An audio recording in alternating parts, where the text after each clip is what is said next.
Hi, welcome back, guys. Today we have Karishma Swaroop with us. Karishma Swaroop is a sex health advocate and an educator from Kolkata. She earned her undergraduate degree in geology biology from Brown's University in 2019 while volunteering with Planned Parenthood to teach sex ed to high schoolers in the USA. She also conducted workshops in Kolkata and online webinars with top education institutes and spent last year teaching science to middle schoolers in New York. Great to have you here, Karishma. Great to be here. I'm so excited. So, tell us something about sex education. Why do we need it? Absolutely. So I think sex education is so important because when taught correctly, it covers a whole range of topics, and it's not just penis goes in vagina or never have sex until you're married, whatever version of sex that people get or are familiar with. Instead, it's more a question of teaching young people how to exist in relationships, how consent works, how their bodies work.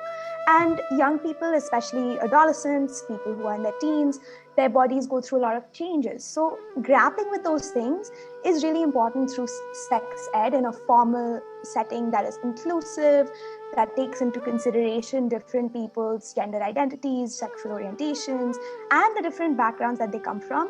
Because at the end of the day, young people, whether or not adults give them these messages, they're getting the messages from the media, from porn, from wherever they might come across it. I think that's the main reason why we need sex education. Yeah, totally agreed. What's like the ideal sex education for you? Like, what's the like? Yeah. The ideal sex education is on a absolutely like basic level. It's part of the school day.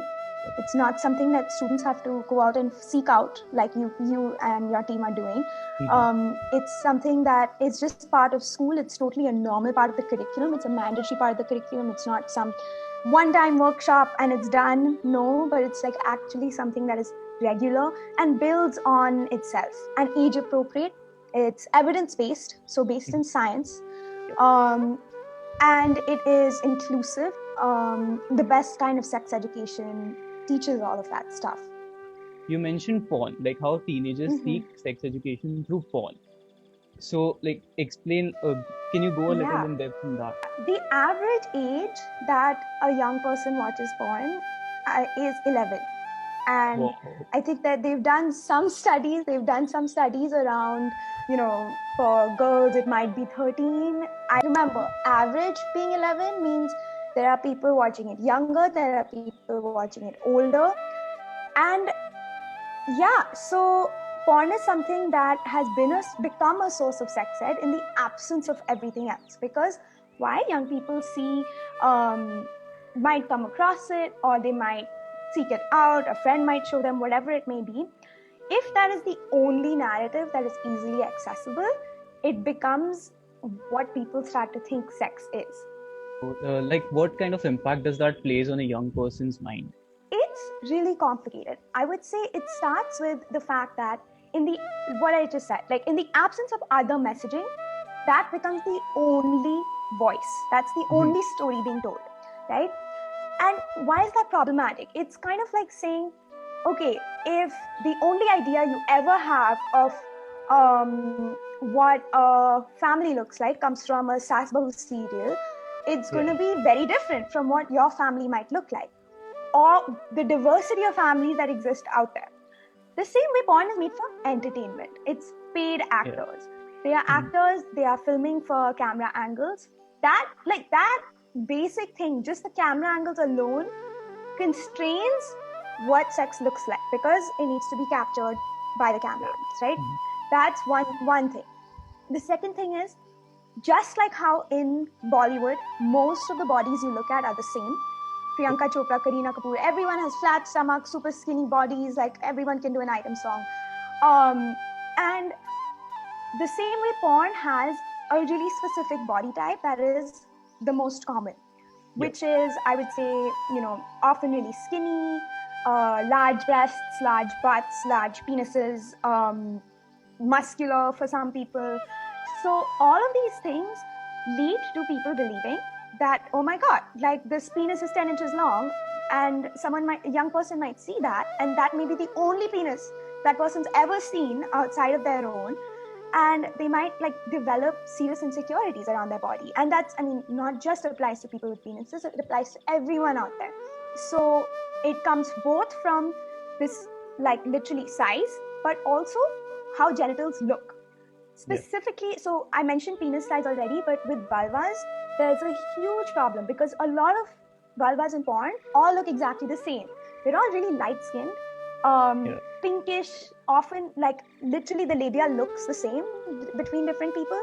And that's because in the porn industry, when someone's an actor, they often like go through procedures. They'll get something called labiaplasty. They'll alter their body or get a boob job or whatever it may be. They alter their body because that's their profession. They've got to make money. They've got to do what sells, right? Yeah. And then the other thing is that it perpetuates this idea that only one type of body is attractive.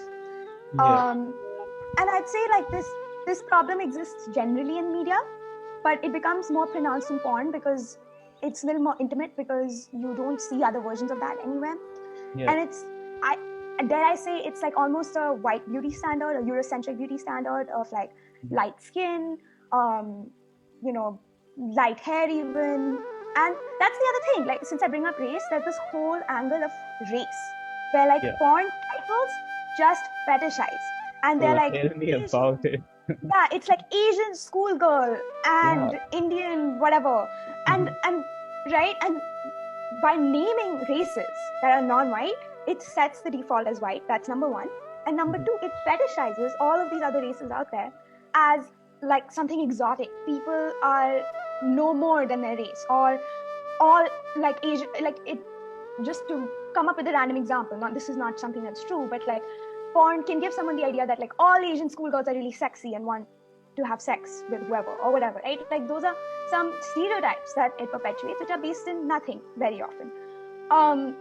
And since I mentioned schoolgirls, there's that other aspect where there's all these really harmful power dynamics. Mm-hmm. So that's a whole other thing. We're not even talking about bodies. I mean, we're not even moved on from bodies yet. But there's this power dynamic where they show, okay, teacher, student, brother, sister. There's boss and employee, and for all like reasons that are obvious, and especially after Me Too, reasons that are obvious. All of those things are situations where sex would be problematic. In some cases legally, in some cases, people would lose their jobs because it's toxic when one person holds greater power over another. It gives young people the idea that like a pizza delivery boy is coming over and one look and suddenly we're banging on the countertop or whatever stupid storyline there is, right? Yeah. And so I would say that's the thing about storylines also, that come across porn which people are asking for consent.